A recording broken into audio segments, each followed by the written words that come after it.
Hey, hey, yo-ho, Yared here with a review of the Alesis VI25.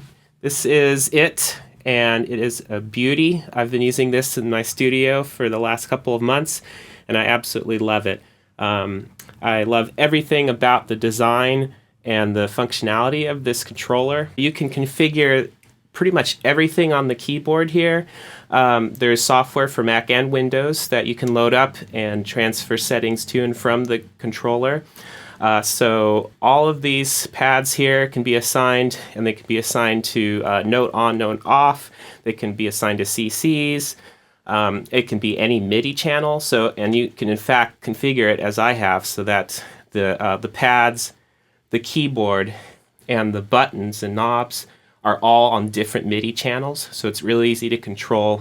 Maybe one instrument is controlled from here, another instrument is controlled from the keyboard, and then you have a bunch of assignments to other features in your DAW, and keep that all separated. So that's really nice.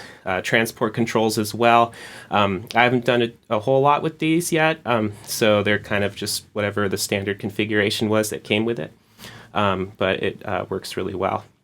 And again, these pitch and mod wheels can be assigned to different channels, so not everything has to be going out, channel 1 MIDI from everything. You can have it broken out into different MIDI channels, which is just fantastic. So now I'm just going to walk you through a setup that I have for Ableton Live using some different features of the controller. So first, I have all of the buttons along here assigned to different scenes in Ableton, so I can just hit one and select that scene to play. And the nice thing is, because these are toggle switches, you can actually configure it to be either toggle or just single use. But because these are toggle, I can actually see which scene I have in my row of scenes. So for example, if I hit 1 here, I'm now getting scene 1 playback. And when I feel like I'm ready to advance to the next scene, I can just simply hit the next button. Alright, let's go ahead and move along here. I love it. So if I'm in the heat of battle on the stage, doing my live thing, and I'm just sort of like, what the heck scene am I on? It's really easy to just see at a glance, oh yeah, I need to go to the next scene, scene 3. And knobs along here, of course, can control anything you want, so I have them assigned to some different things in Ableton.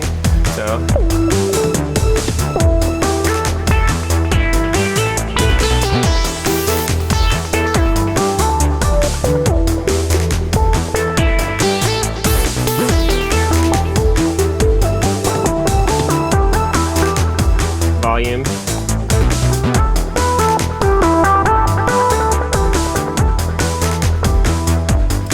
So yeah, you can set this up however you want in your software. I love the way that I was able to get this to integrate in well with Ableton Live.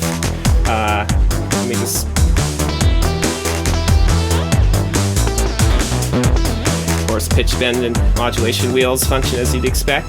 Now let's take a look at some of the pads here.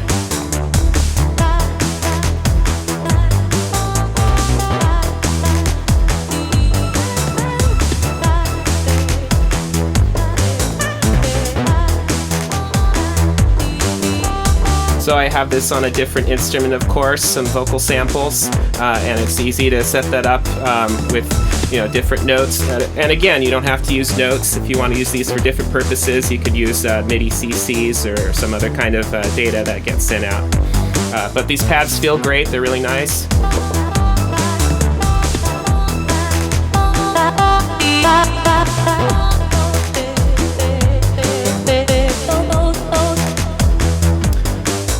Yeah, and then transport controls over here. I can stop all the clips.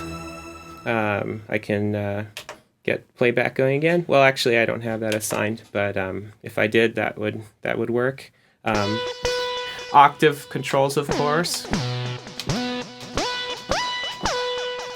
And there's some other features as well I haven't even tried out, like you can actually do some roll effects, sort of like get some different triplets or trills going on with notes that you hit, and you can actually have the tempo get synced from DAW, but I haven't even used that feature. But if you're interested in doing that, you can. So there you have it, the VI25 by Alesis. Again, I absolutely am in love with this controller. The keybed feels really great, really top-notch. All these buttons are completely assignable to whatever you want using the included software. Again, all the knobs can be assigned, the pads, even the pitch and mod wheels, they can all be different MIDI channels. You can just set it up however you want that fits in best with your workflow. I use it with Ableton Live, and it's just truly fantastic. Thanks for watching the review, and let me know if you have any questions in the comments. Thanks.